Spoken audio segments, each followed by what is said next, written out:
열두 사도들이 처음부터 예수님을 잘 알았던 사람들이었습니까? 아니에요. 몰랐던 사람들이었습니다. 그러니까 뭐예요? 이방인들이죠. 그러니까 예수님은 누구를 교육시켰는가? 구체적으로 누구를 데리고 당신이 누구이라는 그 정체를 알아보게 하도록 누구를 대상으로 해서 교육을 시켰느냐? 이 사람 붙잡고 오늘은 이 얘기하고 내일은 저 사람 만나서 또 얘기하고 이런 식으로 교육시킨 것이 아니라 뭐예요? 처음부터 꾸준하게 당신을 알아볼 수 있도록 교육시켜 나간 그 대상 이방인이 있는데 그 교육받았던 그 반이 누구냐? 마르코복음 묵상 강좌하는 여러분들과 같은 이런 한 반을 구성한 단이 있었는데 그분들이 누구이냐? 바로 열두 사도들이다 이거죠. 그러니까 이 마르코복음서는 예수님과 열두 사도들이 서로 예수님은 가르치고 열두 사도들은 예수님의 가르침을 통해서 이 스승이신 예수님을 알아보게 된 과정입니다. 그러니까 마르코복음의 이방인들이란 열두 사도들이다. 몰랐죠? 근데 전혀 놀라는 기색이 안 보여. 전혀 새로운 가르침이다 이런 게 하나도 없어. 자, 그러면은 이 열두 사도들이 어떻게 예수님을 알아봐 나갔는가? 이네들이 예수님을 알아봐 나간 그 발자국이 있습니다. 크게 예수님이 마르코 복음사도는 이 열두 사도들이 이렇게 흔적이 있어요. 예수님을 알아봐 나간 그런 그 흔적이 있는데 그때마다 열둘이라는 단어가 있어요.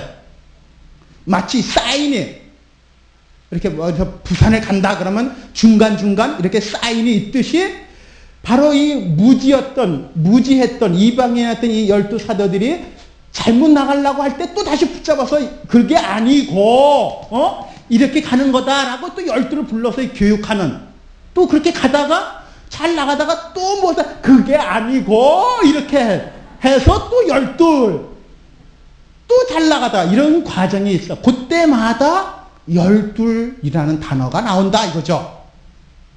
그것이 어디 있는가? 3장 14절. 3장 14절에 최초로 예수님이 이 사도들이나 단을 구성하는 겁니다. 열두를 뽑아서 열두 사도단 이렇게 하나의 수업할 이렇게 만드는 거죠. 제가 여러분들 마르코복음 묵상 강좌 이렇게 해서 첫날에 하나의 그 반을 구성했듯이 바로 이렇게 열두 사도단을 구성을 하죠.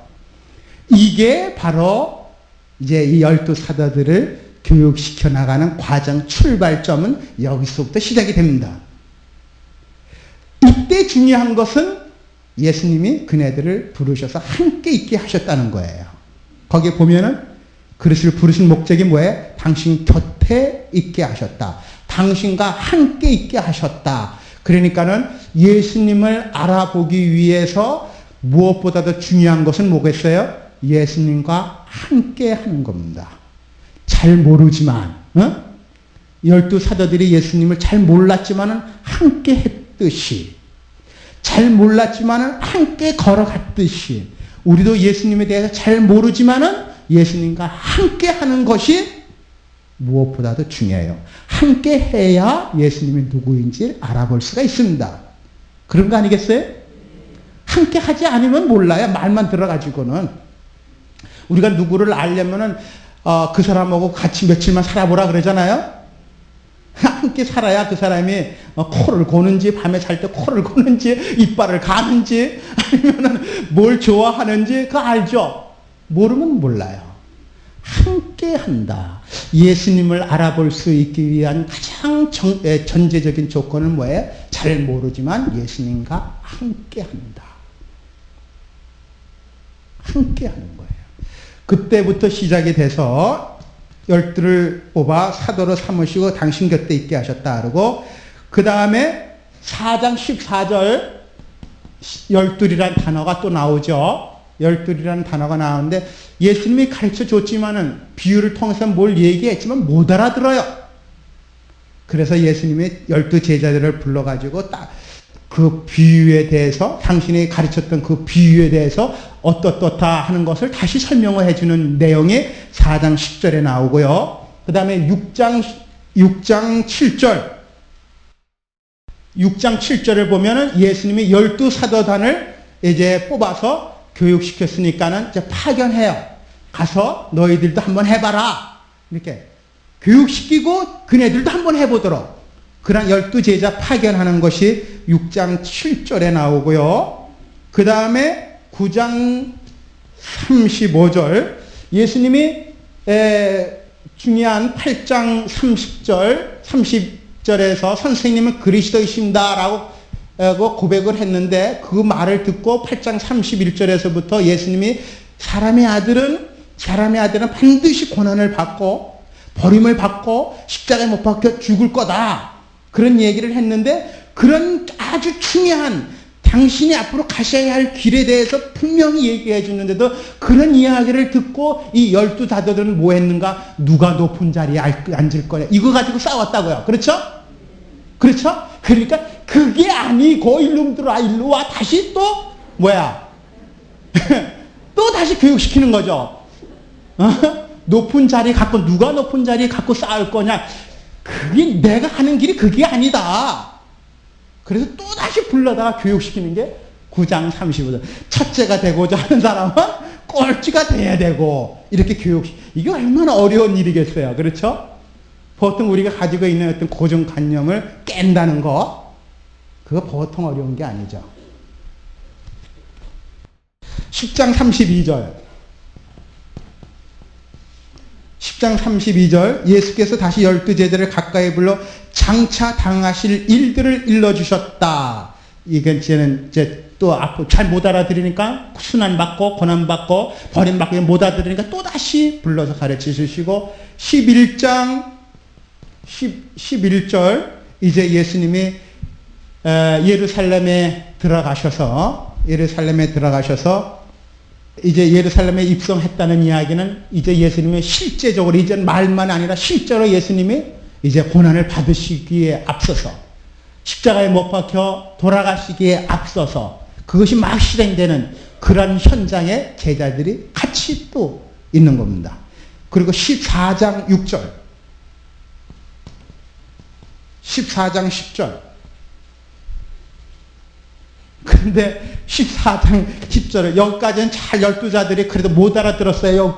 여기까지는 잘 왔어요. 전반부까지는 제자들이 군말하지 않고 잘 따라왔어요. 근데 이 전반부에서 선생님은 그리스도이신다라는 고백을 하고 나서 그때부터 예수님이 후반부 시작이 되는데 사람의 아들은 고난을 받고 버림을 받고 십자가에 못 박혀 죽는 거다. 그리고 부활할 거다. 이렇게 얘기를 했잖아요. 근데 못 알아들었거든요, 제자들이.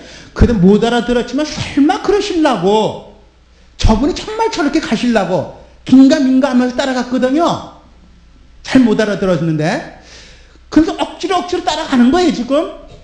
근데 자꾸만 가는 걸 보니까는 예루살렘 입성을 하시고 그게 막 현실로 돼 가니까 그것을 끝내 이겨내지 못하고 누가 나와요, 거기에서? 배반자 유다가 나오죠.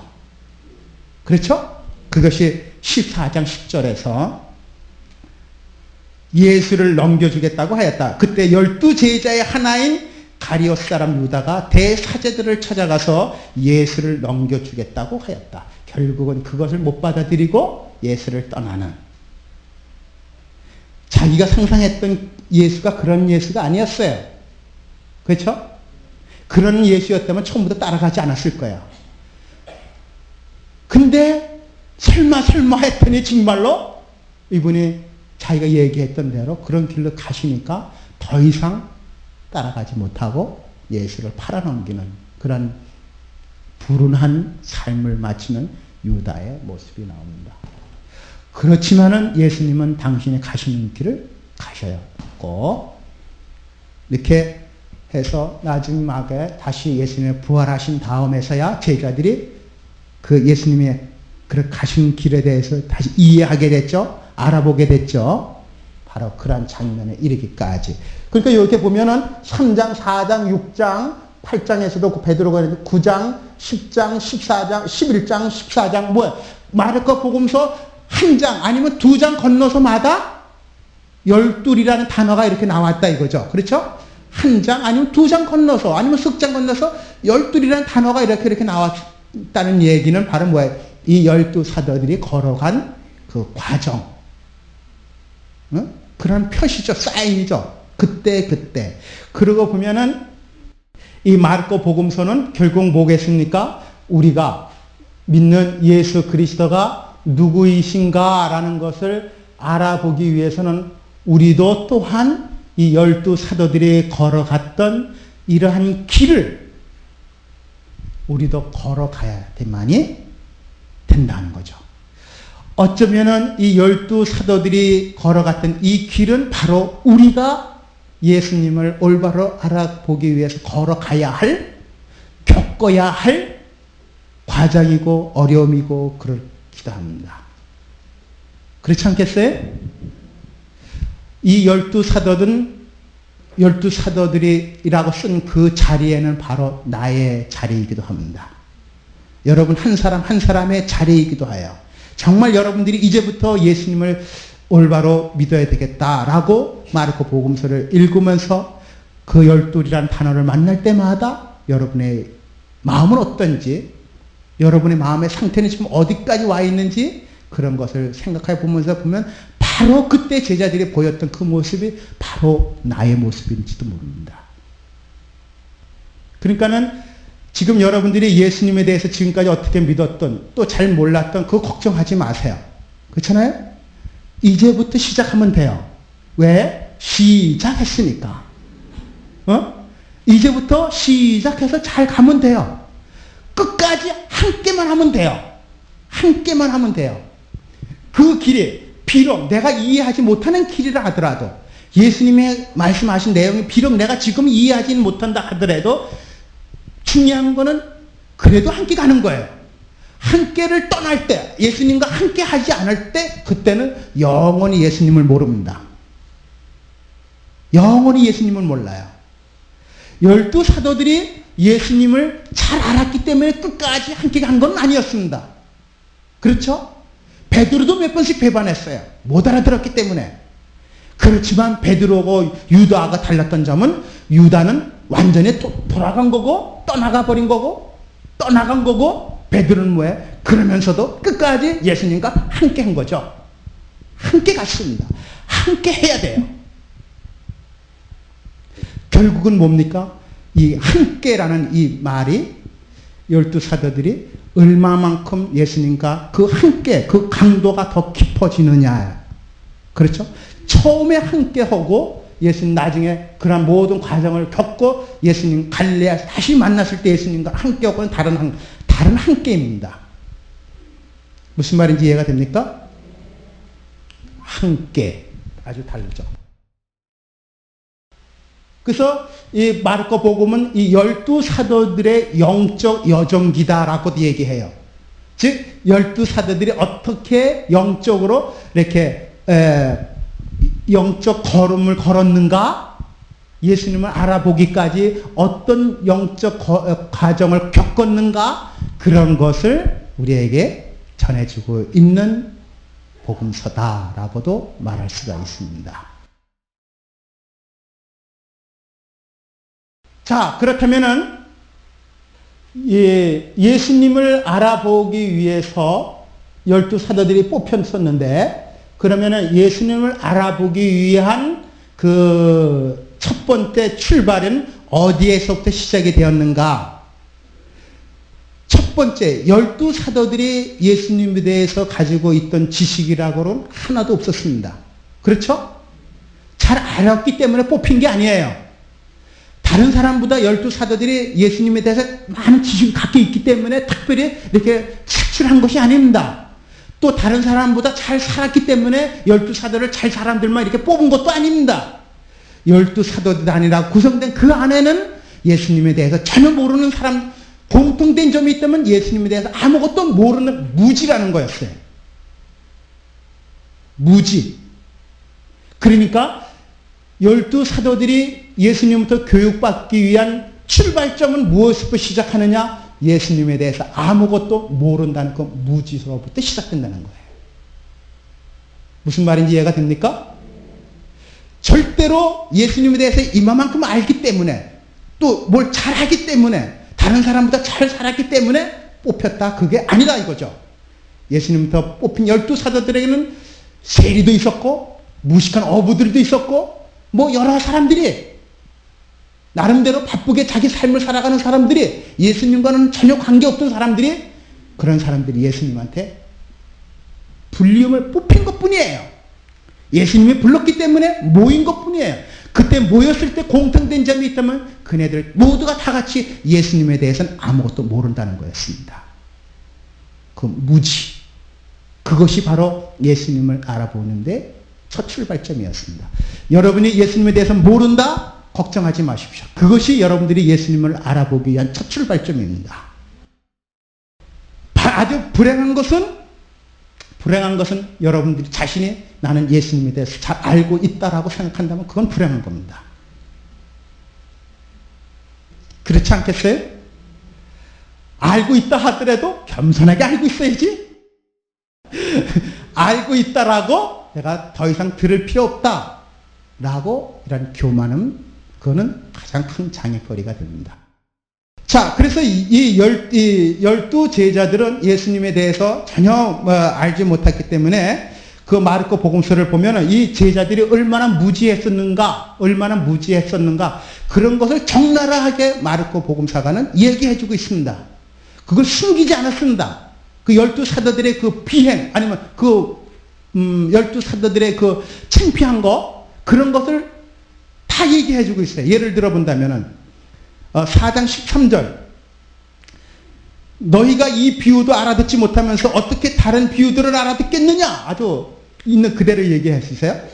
그 다음에 6장 52절, 그들은 마음이 무디어서 군중에게 빵을 먹이신 기적도 아직 깨닫지 못했던 것이다.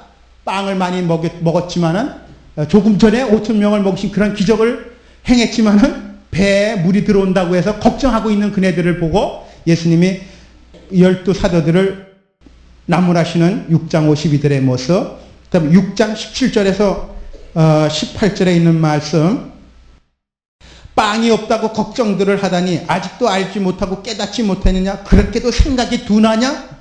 너희는 눈이 있으면서도 알아보지 못하고 귀가 있으면서도 알아듣지 못하느냐? 벌써 다 잊어버렸느냐? 12사도들의 특징이 뭐예요? 생각이 둔하고 알아듣지 못하고 말아도 못 깨달아듣는, 이게 12사도들의 특징이었어요. 그러니까 못 알아듣는다고 해서 걱정할 필요 하나도 없습니다. 생각이 둔하다고 해서 걱정할 필요 없습니다. 12사도들이 그랬어요. 그렇게 너희들은 생각이 둔하냐? 알아듣지 못하느냐? 깨닫지 못하느냐? 이게 바로 12사도들의 무지. 자, 그 다음에 9장 32절, 예수님 나는 고난을 받고 뭐 이렇게 하겠다고 이렇게 하니까는 제자들은 그 말씀을 듣고 깨닫지도 못했고 묻기조차 두려워하였다. 그러면은 이네들의 이 무지는 어디에서 오는가? 이 12사도들의 이 무지는 도대체 어디에서 오는가? 2장 25절에서 26절을 보면은, 너희는 다윗의 일행이 먹을 것이 없어 굶주렸을 때 다윗이 한 일을 읽어본 적이 없느냐? 이건 뭐예요? 성소에 대해서 평소에 몰랐다. 성소에 대한 무지를 지적해 주시는 거죠. 그렇죠? 그럼 제 12사도들이 예수님에 대해서 그렇게 모르고 있는 그 무지는 뭐예요? 이네들이 평소에 성소 공부를 안 했기 때문에. 여러분들이 예수님에 대해서 정말 모른다. 그 원인은 뭐예요? 평소에 복음을 잘 안 읽은 데에서 오는 무지에서 오는 거죠. 그렇죠? 거기에서 오는 무지예요. 그 다음에 3장 5절을 보면은, 마음이 완고한 것을 탄식하시며 녹이 tin 얼굴로 그들을 둘러보시고 손이 오그라든 사람에게 손을 펴라고 말씀하셨다. 즉 완고한 마음. 이러한 마음은 알아듣지 못하게 만든다는 거죠. 우리들의 마음이 완고하다. 이런 것들은 우리가 극복해야 할 것인데, 한 가지만 더 짚고 넘어가죠. 거기 7장 20절에서부터 참으로 사람을 더럽히는 것은 사람에게서 나오는 것이다. 안에서 나오는 것은 곧 마음에서 나오는 것인데 음행, 도둑질, 살인, 간음, 탐욕, 악의, 사기, 방탕, 시기, 증상, 교만, 어리석음 같은 여러 가지 악한 생각들이다. 이런 악한 것들은 모두 안에서 나와 사람을 더럽힌다. 여러 가지 열고가 되어 있지만 가장 중요한 포인트는 뭐야? 우리들 마음 안에 악한 생각, 악한 생각, 이러한 것들은 하느님의 말씀을 받아들이지 못합니다. 여러분 마음은 악한 마음이 아니고 모두 선한 마음이기를 바랍니다. 여러분 모두 선한 마음 가지신 것 같아요. 이렇게 보니까 다 선하게 보이니까. 그러한 것들이 있고요. 이런 것들은 바로 우리가 복음을 받아들이지 못하는, 깨닫지 못하게 하는 그런 원인이고요. 아까 여기서 이렇게 출발점으로 이렇게 해서 마르코 복음서는 크게 전반부와 후반부로 나누어진다 그랬죠. 전반부는 예수가 누구인가라는 것을 가르쳐주는 데 있다면은, 이제 예수 선생님은 그리스도이신다라는 정체가 밝혀졌다면, 후반부는 그리스도, 우리를 구원해 주시는 구세주가 어떤 길을 가셨는가를 구체적으로 우리에게 알려주고 있는 부분이 바로 이 후반부예요. 그러니까 여기는 우리가 잘 모르기 때문에, 예수가 누구인지 모르기 때문에 우리의 무지를 깨우쳐주기 위해서, 이해시켜주기 위한 것이라면 선생님은 그리스도이신다라고 고백을 알아보았다면 이제부터 너는 어떻게 해야 된다? 그러한 구체적으로 이제 그 그리스도의 고백에 대한 그러한 책임을 갖고 해야 할, 무엇을 해야 하는지, 무엇을 버려야 하는지, 어떻게 나를 따라와야 되는지, 그러한 내용을 후반부에서 얘기해주고 있다. 그래서 여기에는 아직 예수님이 누구인지 잘 모르기 때문에 예수님의 무지한 12 제자들을 교육시키기 위해서 어떤 표현을 썼느냐, 못 알아들으면 아직 잘 못 알아들었느냐, 못 깨달으면 아직 못 깨달아들었느냐, 좀 보이느냐, 이렇게 잘 타이르는 표현들을 많이 쓰셨어요. 전반부에서는. 그러나 선생님은 그리스도이신다 라는 고백이 있은 이 후반부부터는 그런 표현은 다 사라집니다. 그런 표현을 안 써요. 그러면 무슨 표현을 쓰느냐? 이제부터 표현은 누구든지 나를 따르려는 사람은 자기를 버리고 제 십자가를 따라야 한다. 강해요. 따라야 한다. 자기를 버리고 십자가를 지고 따라야 한다. 첫째가 되고자 하는 사람은 꼴찌가 되어야 된다. 나는 봉사 받는 것이 아니라 봉사하기 위해서 왔다. 섬겨야 한다. 눈이 죄를 짓거든 눈을 찍어버려라. 팔이 죄를 짓거든 팔을 잘라버려라. 발이 죄를 짓거든 발을 잘라버려라. 빼어버려라. 뭐 이런 식으로 후반부에서 굉장히 강하게. 그러니까 전반부 교육 내용과 후반부의 교육 내용은 아주 다릅니다. 그 관문을 우리는 통과해야 돼요. 네? 잘라버리고 빼어버릴 건 빼어버리고 그런 아픔을 겪어야지만이 정말 우리가 믿는 예수가 어떤 분인가, 왜 저분은 십자가에 못 박혀 돌아가셔야만 했는가, 우리는 그것을 올바로 알아들을 수 있습니다. 그 과정을, 긴 터널을 통과해야지만이 우리는 부활하신 예수님을 알아볼 수 있습니다.